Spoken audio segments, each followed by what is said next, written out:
identity and feedback. Things often overlooked and undervalued. This week we cover these two essentials.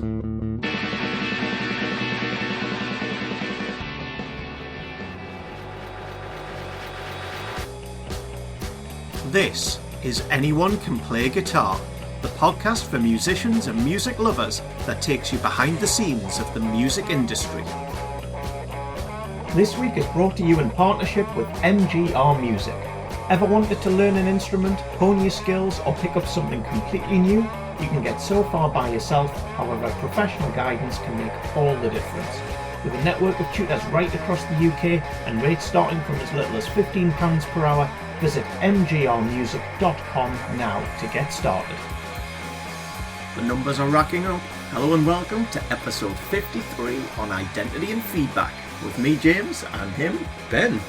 Last week we covered playing live and location, and it was location that played a big part in the story of the Killers, as guitarist Dave Keuning told us. But I would say this, don't be afraid to go to just a medium-sized city. Yeah. It doesn't have to be the biggest one. It can be just a city that has a few places to play. I'm enjoying these double headers, James, and today we have paired two more topics together. Why is that? Well, whether it's the audience in front of you at a show, an online review, or a one-to-one conversation, you can receive feedback in all sorts of ways. How you use it though, James, or don't use it, is entirely up to you. And the way it can impact your identity can have a big influence on your music. Not all of this episode makes the specific link, however there's loads of great guests to help give their insights on these hugely, James, important topics. I asked this question last week, Ben. Have you all checked out season 1 yet, listeners? Yes. If not, head to the website. There's 40 episodes ready and waiting, all for free. Still free. Get them in your ears. Episode 28 is with Frankie of Frankie and the Heartstrings. He talks about identity. He does. Well, I wanted someone in a record shop to pull out a sleeve, and without seeing Frankie and the Heartstrings along the top, knowing it was a Frankie and the Heartstrings record, by having it all uniform. That was one thing we set out to do from the start. Now, on to today's episode, James. It's a big roll call again for these two topics. So here we go.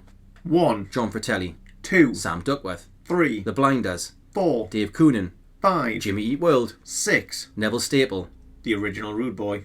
7, Stephen Page of Bare Naked Ladies. 8, Maurice Hissick. 9, Zach Hanger. 10. And Fickle Friends. What a lineup. That is quite a lineup. Quite a good festival, that. Here, you can expect a bit of this. If he has a criticism of the song, it makes me have to come up with an appropriate argument as to why I have so much stuff on there or whatever. And if I can't come up with an appropriate argument, then I realize he's right.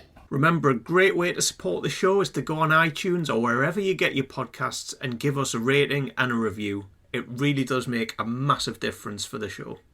Now, on with the episode.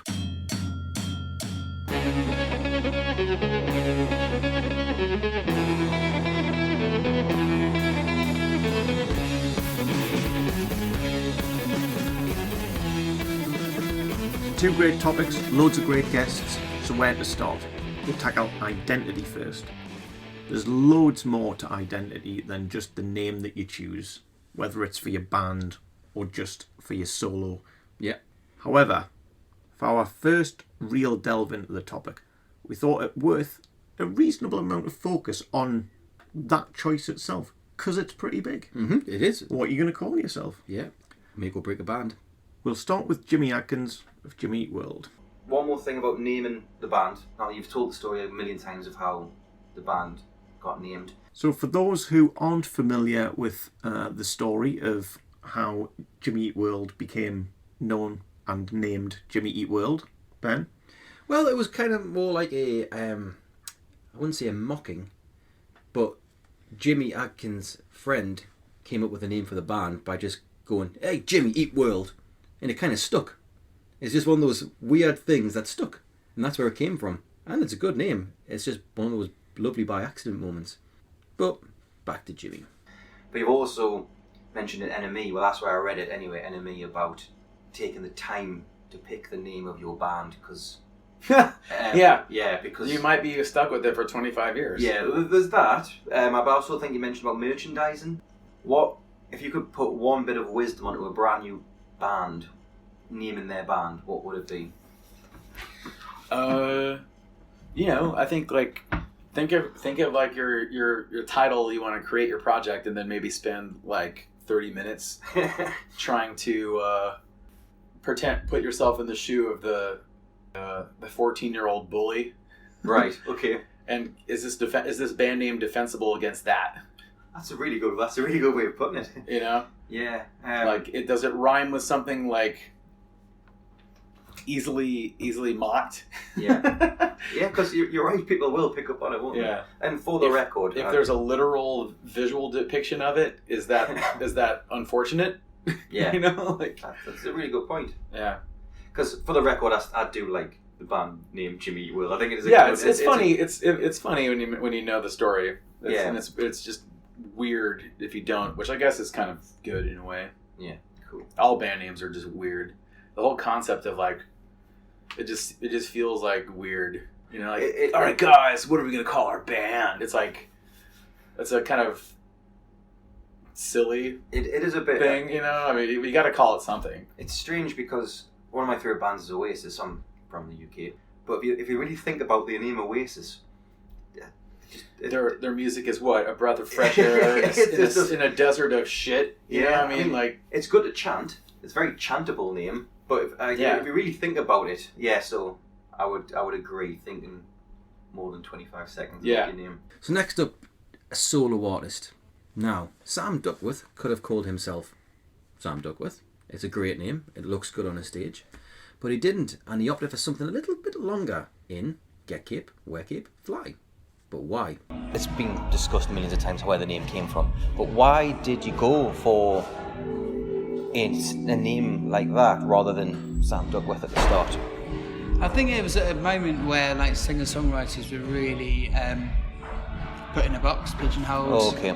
And also I think that by having a pseudonym, it allowed people to be a lot more creative in the sound. Mm-hmm. I think it was a time of like purism in singer-songwriter, and then like commercial, directions are very similar in singer-songwriter, and then kind of the more alt-folky or folktronic artists were all going under pseudonyms, and it just kind of made sense to have a name that had the expansiveness to be able to grow into a different sound.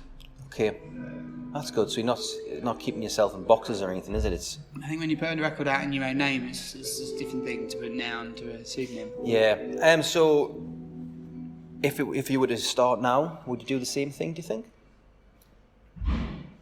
It's a good question. I don't know. I think it's easier to have a completely different sound to what's considered to be a singer-songwriter. Mm-hmm. I probably wouldn't be called Get Cape, Wear Cape, Fly if I started, to be honest with you. Like, the amount of times I've had to say it and repeat myself. And I don't know, it's difficult because I always wonder whether the name dates or not. And I think that loads of people that are in bands would love to change their band name. I think you're right. I don't think this one's dated, to be honest. I still think it has that whole mystique about it, of what am I going to get when I see? Is it just going to be you, or is it going to be 7 people? When Dave Keuning left the Killers, he chose to go with his own name. And this is the first UK tour for, I'm going to get this completely wrong, Prismism? Is that how you say it? That's my album. Yeah. Is this the first UK tour for that? Yeah, I just go under my last name, Keuning. That was a tough decision. I tried so many different band names that didn't stick, So what were you looking for in a band name when you were... Well, The Killers is such a great band name. Yeah. And it's almost impossible to come up with anything half as good as that. But you remember it, it's easy, and I was just trying a lot of other, goofy names. I like other names that are, goofy, like Rainbow Kitten Surprise is like some band's name right now. I thought that was kind of funny, but just at least you remember it, if anything else. And it seemed like everything was taken or was too ridiculous for me to commit to, like, this is my name forever. So I just went with my last name because it's still a band name to me. It would be, if I went with my first name, it would be like just a me. So that's why I did it that way. Cool. I can understand that. Yeah, I'm not sure if I made the right decision. But let's go back to bands. The Fratellis take their name from the Goonies film, which is the family from the Goonies. Taking the names on were accidental though. Fratelli's the band name is the Goonies reference. Why the Goonies? Well, that Barry, our bass player, picked that, and again, that was something we decided on the first day we met. Him and I met in a bar in Glasgow on a Sunday lunchtime. It's the best time to be in the bar. It was dead, you know, but we left at closing time that night. Okay. And you know, we obviously enjoyed each other's company, and even at that point, I had written a bunch of songs, but I hadn't written the songs yet that ended up becoming the first record. Okay. But before all that, he had said, you know what, I've always thought if I was in a band, the Fratellis would be a great name. And I had been in bands before, and we all had, where you seem to change the name every 3 weeks. And I definitely didn't want to do that. And that name to me was like, do you know what, I don't hate it. Like, I can live with that. So we had the band name before we even had Mints, you know, before we even had a band. It was one of those things where you get it out of the way. Yeah, and the naming of your own names as well, with like the Jon Fratelli, is that like an identity thing or no? That was a Ramones thing. Complete accident because right, because we'd only just met, because we didn't know each other.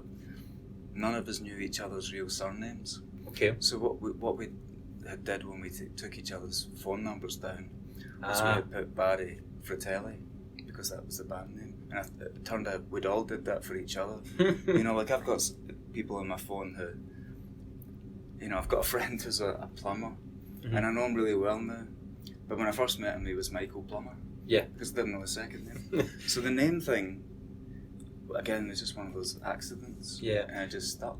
I've got Nigel in my phone as Nigel Fratelli. Yeah. Which makes sense. Or Somebody Guitars. I mean, my guitar text and my thing is Nigel Guitars. Yeah. I did see online the other day, actually, someone posted that their auntie still has their uncle as Mike Tinder, which just makes us... She might want to change that. Your Mike Tinder story still gives me a chuckle.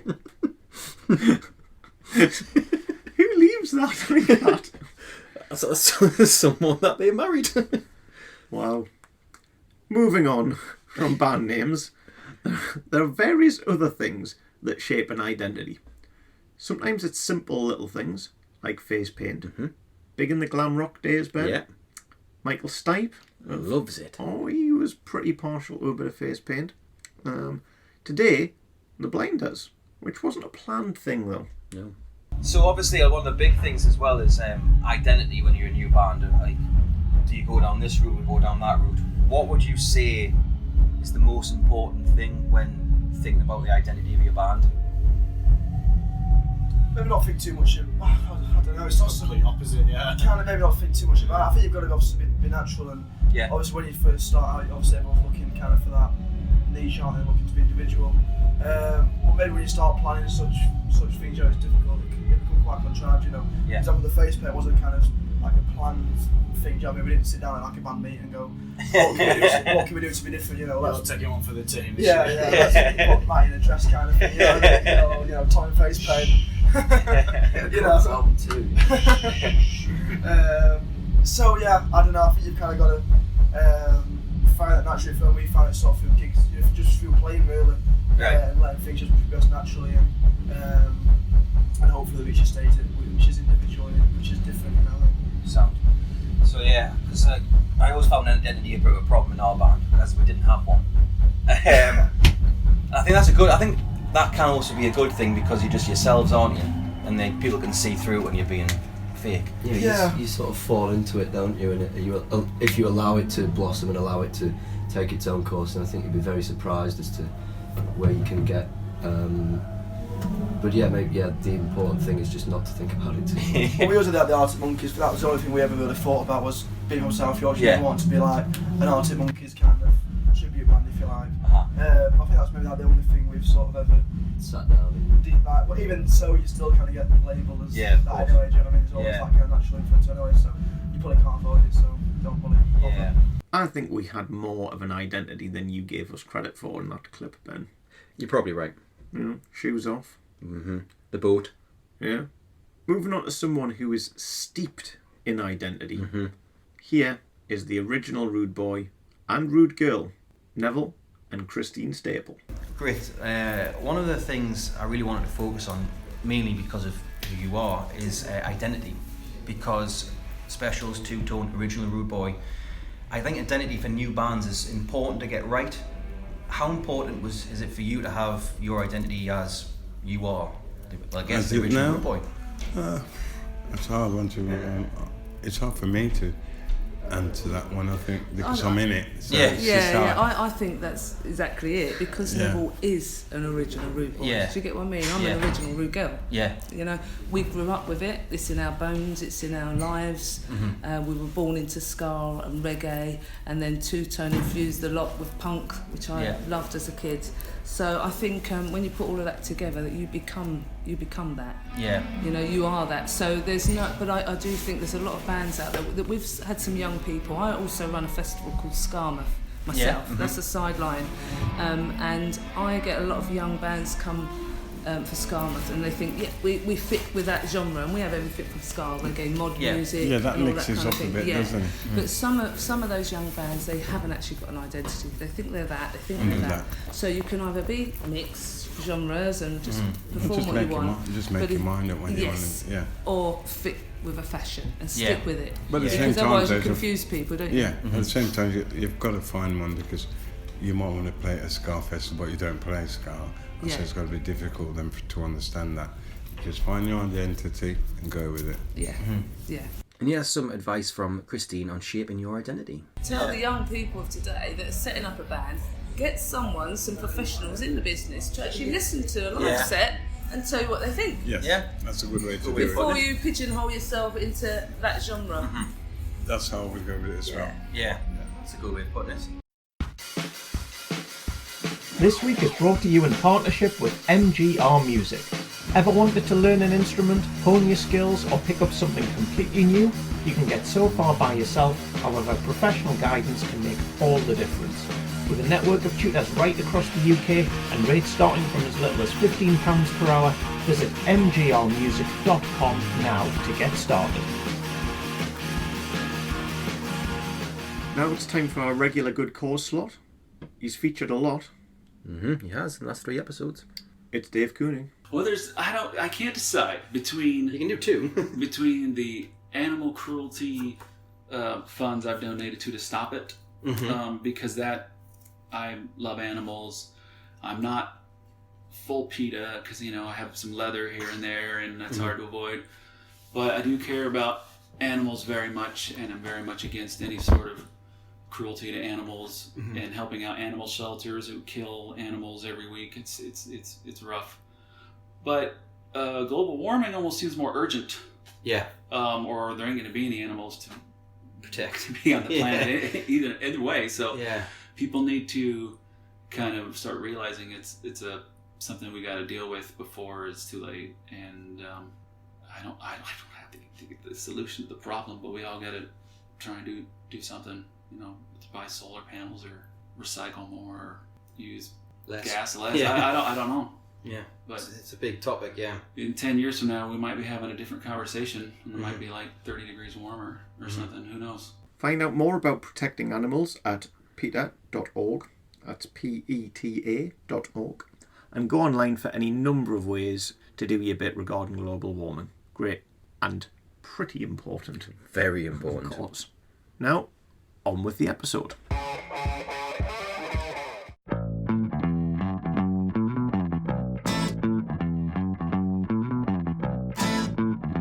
So that's identity, James. The second half of today's show moves us on to feedback.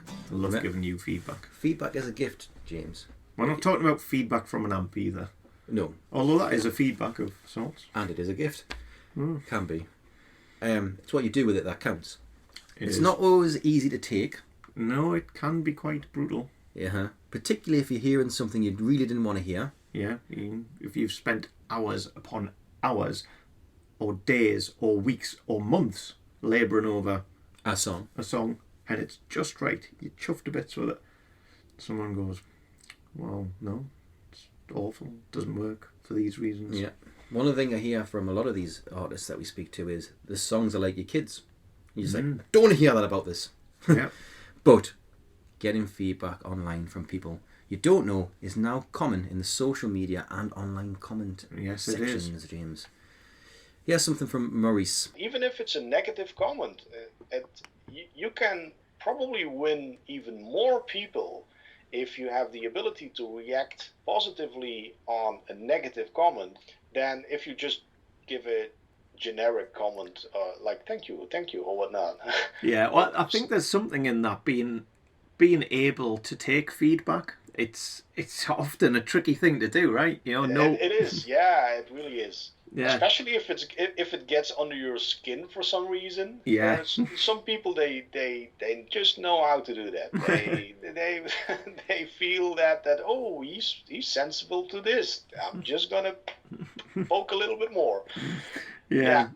Definitely. And then there's the other instances, I guess, where it's just that's how they felt, and therefore they've given honest reflection, and that might, wind you up or make you, well, I spent ages on that bit and I was really happy with it. And, someone's opinion's their opinion, Yeah, exactly. And, well, it can even be valuable if somebody is at least kind enough to put a little bit of back information in that. For example, if you have a lot of negative comments telling you that the guitar sounds way too harsh, or your guitar sounds like a screeching cat or whatnot, then there might maybe it does. Truth. Yeah, maybe it's true. Maybe you have something wrong with your gear, and that's just something that you might want to look into. So you might turn it into a humorous thing, and thank you for pointing out that your cat is a little bit screechy, and you want to look into that. And the next video, you can maybe tie into that and say, well, okay, I tuned my cat, and now it's singing as, I don't know. Yeah, make a thing of it, yeah. Yes, exactly. No, I like that, embrace it and make something of it, turn a potentially negative into a positive. No. Yeah, in most cases it will make you a stronger person. I strongly believe that. Your guitar often sounded a bit like a screechy cat, Ben. I don't know if that's actually relevant to this conversation, James. Where's some feedback for you? There was some feedback then as well. That's one of the things that we had going for us, is that we weren't shy in providing feedback. Oh, exactly. Otherwise, it probably wouldn't have got past the first practice. No. But we also didn't mind getting the feedback. No, not at all. So, just how important is receiving feedback? Stephen Page. You're right. And is there anyone that you bounce the songs off? So if you've got a demo, or just even the noodles of a song, have you got that person to say, like, tell me exactly what you think? Oh yeah, Craig Northey, who is my producing partner on this record, but tours with me all the time. He's got his own gig and his own band, The Odds, that he plays with, but he's for a long time been my sounding board. He's he can be the most positive person I know, which is a great thing, but he can also say, if he has a criticism of the song, it makes me have to come up with an appropriate argument as to why I have so much stuff on there or whatever, and if I can't come up with an appropriate argument, then I realize he's right, and I do respect his opinion. You need to have those kind of people. You have to, yeah, definitely. And the other thing is, as much as I enjoy it, I do most of the recording myself, and I like mixing. I like the whole process, but I always send stuff off to somebody else to mix, because to me, just to have another set of ears is really important. And on some mixes, I can be very particular about what it is I want this to sound like, and other times I'm just kind of like, just put it up and follow things that you think are appropriate. And occasionally I'll go back with notes saying there was a guitar lick there that needs to be turned up, or those kinds of things. Yeah, that is I found that a strange process. We had a friend who was willing to take that off our hands, and then going through and going, I need to listen to this with the object of put my guitars louder because I'm better than everyone else, because I wasn't. Right. Well, in a band you have that thing too. You have this sense of like, part of you wants to step forward and you have the spotlight shone on your part. And sometimes it's just like a matter of you just want to be heard. Like you just want to be like, you want what you're doing to be heard. That riff or something. Yeah. Exactly. Like I played that part for a reason. And sometimes, like I remember the first time that Bob Clearmountain mixed a Bare Naked Ladies record. It was the first time that I could hear my guitar loud and clear, and my playing had gotten better. I was never a particularly great player back in the old days, and that dynamic becomes part of the band dynamic. Like, you're the good guitar player, you're the not good guitar player. Like, that's what people start to think. But he didn't know who was who. He just put the parts up and went, this part needs to be louder here, this part needs to be louder here. And it was like astonishing for me to hear myself in context of the band mix without any of the politics of who's supposed to be louder or quieter or brighter or darker or whatever else.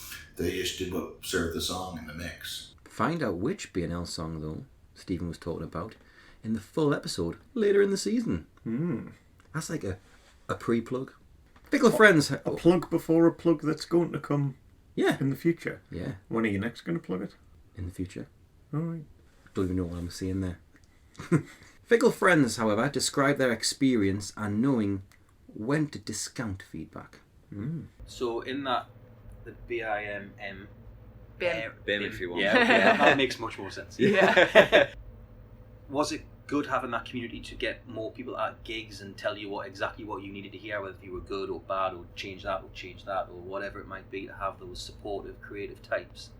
It was good. It was also it was equal good and bad, I think, because a lot of the time you had to do a lot of like auditions to get on gigs and things, and we were kind of like a favourite amongst the teachers because we were already a touring band at that point and we were working quite hard. But it's when you get up and playing, there's a couple of lecturers being like, oh, like, no, I didn't like it for this reason or for this reason. It's just a load of rubbish, really, because it's just someone's opinion. It's really. just someone's opinion, yeah. But it was nice being around lots of people who were in bands and in music, and people who'd show up to your gigs and stuff when you were first starting out. Overall, having a trusted person who will provide you good, honest feedback is key. Our interview with Zach ended on this important point. Yeah, the only thing that I would add to all of this is just what I've found to be the kind of the real diamond in the rough in terms of making progress with one's creative output and ultimately career. I think that really having some people, a person or some people that you trust to give you feedback is the most valuable currency out there. And it's almost like you start with an audience of one, and if you can develop a relationship where you can get the kind of feedback and insight into what you're doing, or where the kind of music that you're making, what kind of audience it seems like it would fit with, or just any kind of references, what its influences are, and I think it really helps kind of put yourself into the whole music ecosystem there. It's like just having a source of good of useful feedback is key. And I know a lot of musicians. I mean, musicians are funny because there's the kind of musician that's so protective and sensitive about things, and then there's the other kind of musician that's like a golden retriever that just wants to please, and they'll play whatever you want to make it work or whatever. And everyone's so different. I mean, even just the idea of music. I mean, music encompasses so many different styles and sensibilities and sounds, and I mean, there's really to group it all is kind of ridiculous. That just have whatever you can do to get a better understanding, or to dial in that understanding of kind of where you fit in and what impression you create, for other people, and how they understand your music and where you fit in. I think those things can be really constructive. I mean, as long as you're not as long as it's not combative and well, you think I sound like this, get out of here, or whatever. Just having some ears that you trust, I think is so important, and it's important, I think, all the way through. Even when people get successful, it's amazing how much the artists that are still willing to listen to just candid feedback, it's amazing how much I think they gain from the ones that just think that they're untouchable, or that they can't be criticized or constructively criticized. Yeah. I like that. I think there's definitely something in finding that trusted voice, and then as you've sort of touched on, being ready to listen and take the feedback and act upon it as well. Totally, yeah. Stay open to feedback from trusted sources, not from people who have the opposite musical taste. So that's what I think. I mean, I want and it seems like you guys too. I want everyone to succeed. I mean, that's the thing. So James, another 2 great topics there. Yeah. Go with what comes natural. That's what I would say. Don't just copy others for the sake of it, and listen to trusted voices. We had a lot of trusted voices within the band, never mind our mates, who told it like it was. Yep. Direct quote from William Burns. I didn't like that one, Ben. It was very poor. That's not a direct quote. He used a lot of expletives when he told me that one. But I would always take it on board. The good and the bad. Knowing when to take it on board and knowing when to discount it as well. Yeah. Because sometimes you just know if something wasn't right, and it could be for a million different reasons. And if you know it, then you know what to do with it. Coming up next week, the topics are paired once more. This is like the quadruple pairing. Woohoo! Yeah. Is it the new double header? It is. Yeah, I like it. Time management. Oh, yes. And decision making. They are extremely important. Coming from a person who's in a band who are very punctual. Indeed. Amongst others, you'll hear from Laurel. Funny enough, when I'm the busiest and I've only got an hour to write a song, that's when I write the best songs. Additional news snippets from the interviews you've heard today will pop up in other episodes later in the season. And at the end of season 2, we'll release each conversation with all of our guests in full as standalone episodes. As a reminder, if you like the show, please take a few seconds just to give us a rating and review wherever you get your podcasts from. It makes a huge difference in helping us grow our audience and promoting the show. All of the show notes for today's episode can be found at acpgmusic.com, along with our back catalogue of episodes. If you like what you hear, or perhaps have some improvements or specific guests you'd like us to consider, we'd love to hear from you. Email us at info@acpgmusic.com or hit us up on social media. Keep supporting upcoming artists, and we'll catch you next time.